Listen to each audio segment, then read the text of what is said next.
Good evening guys! Pasensya na po kung ngayon lang po ulit ako nakapag-upload ng content. Gawa't ayun nga po, busy kami kanina sa pagluluto.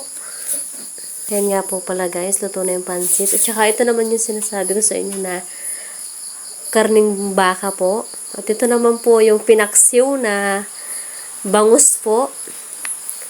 At ayan nga guys, nagsisimula na silang mag-reefer. At kahit maulan ay nag-reaper pa rin. Nadi nga guys natapos. At ako naman dyan yung syempre nag-aarya ng kalabaw. At kasama ko ang aking kapatid dyan. Taga-video po.